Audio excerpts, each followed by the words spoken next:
ओम शांति। दुर्गा माँ, संतोषी माँ, पार्वती माँ, काली माँ, लक्ष्मी, सरस्वती, चारों तरफ देवियों का आह्वान, जागरण, व्रत, पवित्र जीवन, माहौल ही सात्विकता का है।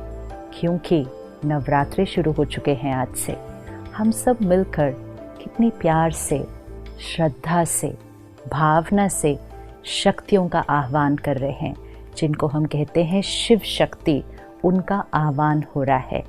लेकिन थोड़ा सा आज कुछ क्षण लेकर इस पे चिंतन करते हैं कि हम किसका आह्वान कर रहे हैं। उन्हें हम शक्ति भी कहते हैं, उन्हें हम माँ भी कहते हैं, उनको हम अस्त्र शस्त्रों के साथ दिखाते हैं और उनके ही चरणों में हम असुर भी दिखाते हैं। ये सब चीज़ हमें कौन से ज्ञान का अर्थ सिखाने की कोशिश कर रही है।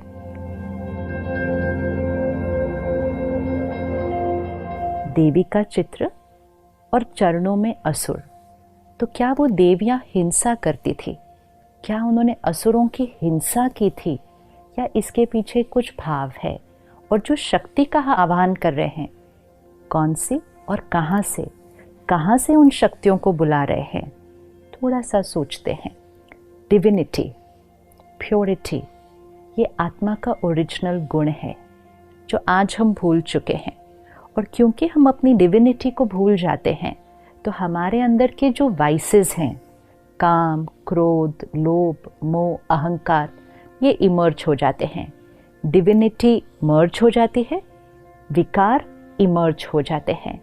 अब अगर किसी को इसको सिंबॉलिकली दिखाना है कि डिविनिटी ने वाइसेस के ऊपर ओवर पावर किया, प्योरिटी ने ईगो के ऊपर ओवर पावर किया, इसको पिक्टोरियली रिप्रेजेंट करो, इसको सिंबॉलिकली रिप्रेजेंट करो। तो विकारों को हम कैसे दिखाएंगे? जैसे कहीं दिखाना होता है कि स्मोकिंग इज़ नॉट अलाउड, कहीं दिखाना है कि डेंजर है, तो हम क्या करते हैं? वो स्कल ड्रॉ करते हैं, उस पर क्रॉस लगाते हैं। तो कोई एक्चुअल स्कल थोड़ी है, लेकिन सिंबॉलिक है कि ये डेंजर है। तो वो जो वाइसेस, वो जो असुर चरणों के नीचे दिखाए हुए हैं, वो कोई असुर नहीं है फिजिकल, वो हमारे अंदर की आसुरी वृत्ति, विच मीन्स हमारे अंदर की नेगेटिविटीज़, हमारे अंदर की रॉन्ग हैबिट्स, हमारे अंदर की वीकनेसेस, हमारे अंदर के विकार, jealousy, hatred, hurt, rejection, manipulation, control, domination, the list is long. लेकिन क्योंकि हमने ध्यान नहीं रखा, हमने अपने अंदर के असुरों को जागृत करके रखा हुआ है। अब वो दिन आया है कि हमें अपने अंदर की डिविनिटी को इन्वोक करना है। और जैसे जैसे डिविनिटी इन्वोक होती जाएगी, मतलब डिविनिटी इमर्ज होगी, तो वाइसेस अपने आप मर्ज होंगे। वाइसेस इमर्ज होते हैं तो डिविनिटी अपने आप मर्ज हो जाती है, क्योंकि at one point of time एक ही क्वालिटी का संस्कार जागृत हो सकता है। तो देवियों का आह्वान करना मतलब इन्वोकिंग द डिविनिटी। तो देवी वहाँ ऊपर से आह्वान नहीं करना है, अंदर से डिविनिटी का आह्वान करना है। क्योंकि हर आत्मा के अंदर डिविनिटी भी है और हर आत्मा के अंदर वीकनेस भी है। तो वो जो दिव्यता है, जिसको आज हम प्यार से याद कर रहे हैं, बुला रहे हैं, वो भी हमारे अंदर ही है। और वो जो असुर जो हम पैरों के नीचे दिखा रहे हैं, वो भी हमारे अंदर ही है।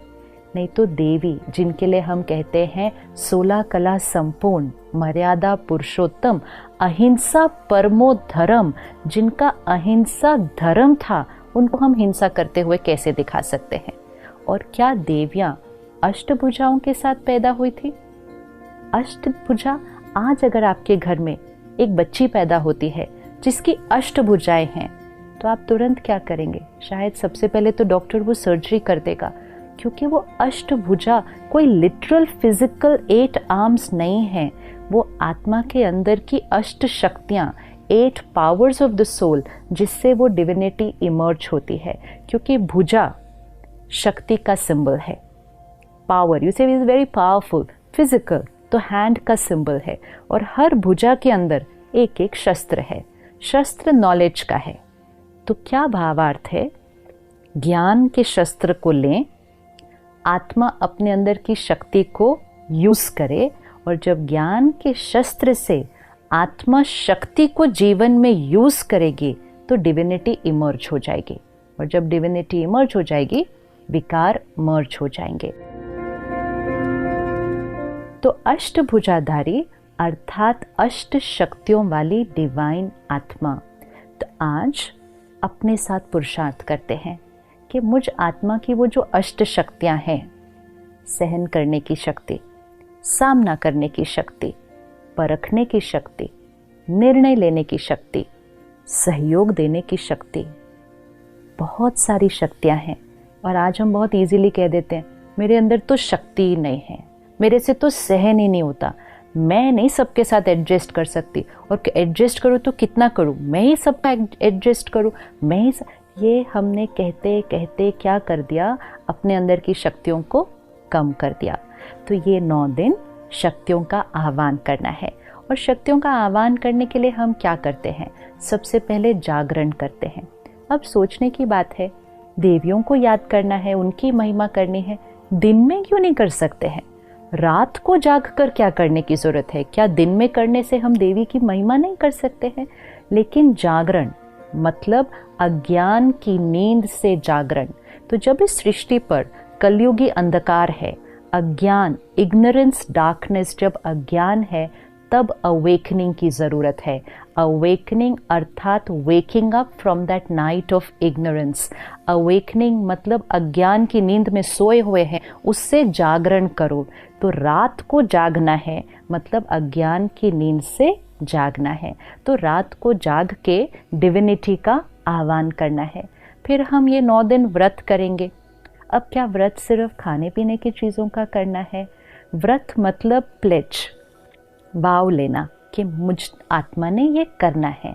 लेकिन अब हम इस 9 दिनों में व्रत को थोड़ा और गहराई से लेते हैं कि सिर्फ खाने पीने का नहीं, साथ साथ व्रत लेते हैं कि हम 9 दिन गुस्सा नहीं करेंगे, हम शांत रहेंगे, हम 9 दिन पर चिंतन नहीं करेंगे, किसी के बारे में कोई गलत बात यहाँ से वहाँ फैलाएंगे नहीं, हम 9 दिन सुबह जल्दी उठकर ध्यान करेंगे, मेडिटेशन करेंगे, हम 9 दिन कोई गलत चीज़ ना खाएंगे न पिएंगे। व्रत तो बहुत सारे हैं करने के लिए, लेकिन व्रत लेना है क्योंकि व्रत करने से आत्मा की शक्ति बढ़ती है। Because we start living a life of discipline and discipline increases will power. तो एक हम जागरण करते हैं, दूसरा हम व्रत करते हैं, तीसरा सात्विक अन्न। 9 दिन प्याज लहसुन के बिना सात्विक भोजन बनाया जाता है। डिविनिटी एंड सात्विकता गोज टुगेदर। इसका मतलब अगर तामसिक भोजन खाएंगे तो डिविनिटी इमर्ज नहीं हो सकती है। तो सात्विक भोजन मतलब वेजिटेरियन विदाउट अनियन गार्लिक, लेकिन साथ साथ परमात्मा की याद में बना हुआ, बड़े सात्विक मन से बनाया हुआ खाना, सात्विक तरीके से कमाया हुआ धन पहले घर में आए, फिर सात्विक अन्न बने और सात्विक मन की स्थिति में बने, तब वो प्रसाद बनता है। तो सात्विक अन्न जब खाना शुरू कर ही रहे हैं तो साथ साथ ये भी सोच लीजिए कि सिर्फ 9 दिन क्यों? क्या डिवाइन लाइफ सिर्फ 9 दिन चाहिए? त्योहार आते हैं हमें जीवन जीने का तरीका सिखाने के लिए कि जो चीज़ हम 9 दिन करेंगे वो हम जीवन भर भी कर सकते हैं।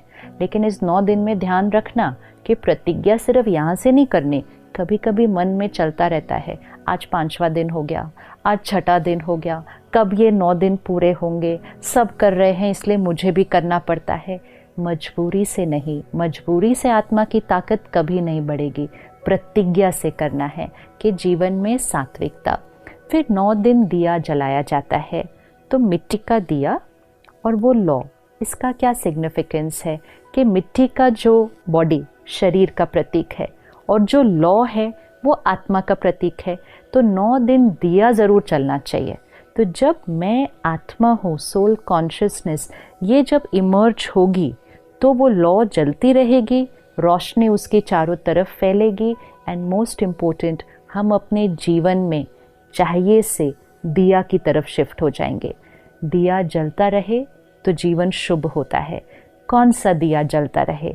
प्यार दिया, सम्मान दिया, सहयोग दिया, सबको दिया और हमेशा दिया, ये दिया जलेगा तो जीवन शुभ रहेगा। जागरण, सात्विकता, व्रत और दिया, जब ये सब हो गया तो रिश्ते बड़े प्यारे हो जाते हैं। एक दूसरे के साथ एडजस्ट करना, सहयोग देना, ये एक नेचुरल जीवन जीने का तरीका बन जाता है। तो वो जो रिश्तों में एडजस्टमेंट और उस एडजस्टमेंट से जो हार्मनी क्रिएट होती है, उसी का यादगार हम रास और गरबा करते हैं। रास को देखो, गरबा को देखो, कितना सुंदर डांस फॉर्म है। सभी के हाथ में 2-2 डंडे हैं। अब अगर एक के डंडे को देखकर दूसरे ने डंडा मारा और बहुत हार्मनी से चले तो वो एक ब्यूटीफुल फॉर्म ऑफ डांस हो जाता है। अगर अपना ही डंडा मारते गए तो वो ही डांस एक युद्ध का मैदान बन जाता है। ये वो लोग हैं जिनके साथ हम रहते हैं, जिनके साथ हम काम करते हैं। उनके संस्कार को देखें, उनके संस्कार को देखते हुए अपना संस्कार यूज करें। अगर ऐसे करेंगे तो संस्कारों की रास होती जाएगी। लेकिन अगर अपना ही संस्कार का डंडा मारेंगे तो घर में भी आज युद्ध का मैदान हो जाता है। तो परमात्मा कहते हैं कि जो आत्मा जागरण करती है अपने विकारों से, व्रत लेती है जीवन में, और उसके जीवन में सात्विकता आती है और सोल कॉन्शियसनेस उसके लिए जो नेचुरल होता है, वो औरों के साथ संस्कारों की रास करती है। तो अगले 8 दिन हम सब रोज मिलेंगे और सिर्फ देवियों का आह्वान नहीं करेंगे, अपने अंदर की उस दैवी शक्ति का आह्वान करेंगे। हर रोज हम आत्मा की एक एक शक्ति को लेंगे कि उस शक्ति को कैसे मुझे अपनी लाइफ में लाना है, कैसे उसको इमर्ज करना है, कैसे उसको प्रैक्टिकल लाइफ में यूज करना है, और साथ साथ वो शक्ति कौन सी देवी का प्रतीक है और वो देवी हमें क्या सिखा रही है। तो अगले 8 दिन हम सब मिलकर सही मायने में नवरात्रि मनाएंगे। ओम शांति।